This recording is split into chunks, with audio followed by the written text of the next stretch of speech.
happiest of Fridays, and welcome to another edition of 5 horror movie fun facts, starring me, me, me, me, me, me, me. Today's movie is a classic and definitely one of my top 10 favorite movies of all time. Today's movie, Creepshow. Let's just jump right into this one. Fun fact number 1.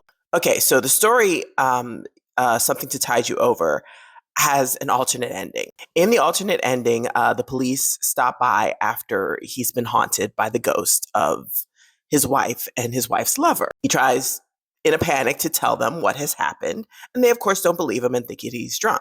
So our character here, Leslie Nielsen's character, Richard, pulls out a recording of the creatures coming up to his door.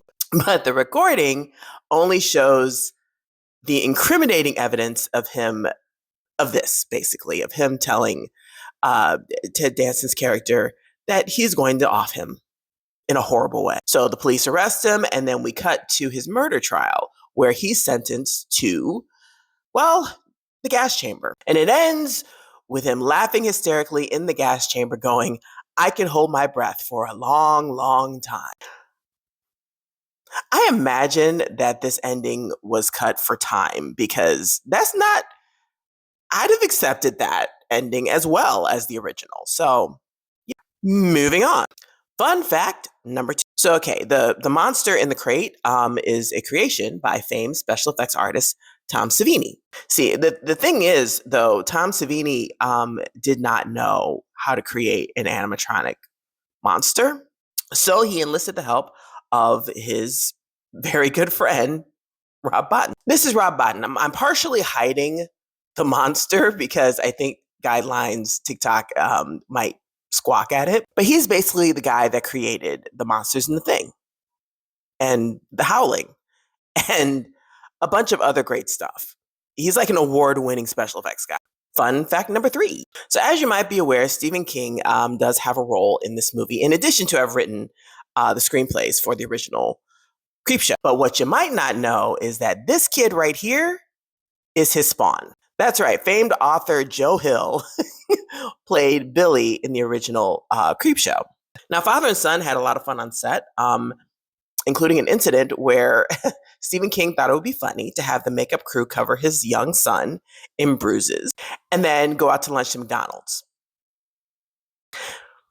The lady in the drive-thru ended up calling police, as you would if you saw a little kid covered with bruises and scars and stuff. Yeah. Moving on. Fun fact number 4. So, okay, the most expensive part of the movie was in the final story, they're creeping up on you. And it was expensive because of the cockroaches.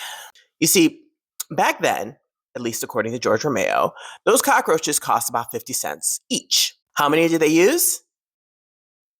Trigger warning, 250,000 cockroaches were used, which ended up costing about $125,000. Yeah, so moving on. Fun fact number 5. Easter egg in this movie, which is the marble ashtray. The marble ashtray that you see in Father's Day. It's actually in a scene in every single one of the stories. It's in Father's Day. It's pretty obviously prominent in Father's Day. In The Lonesome Death of Geordie Farrell, it's next to the cash box in the Department of Meteors. Something to Tide You Over, it is on the nightstand next to Richard's bed. In the crate, it's on the writing desk, where you see Henry writing a letter to Wilma. In They're Creeping Up on You, it's the soap dish. In the bathroom, it's the soap dish where he washes his hands. Finally, it's on Billy's desk in the wraparound story. You see it when he's stabbing the voodoo doll. That's it for today's 5 horror movie fun facts. Join me next week where I shall have another. Bye.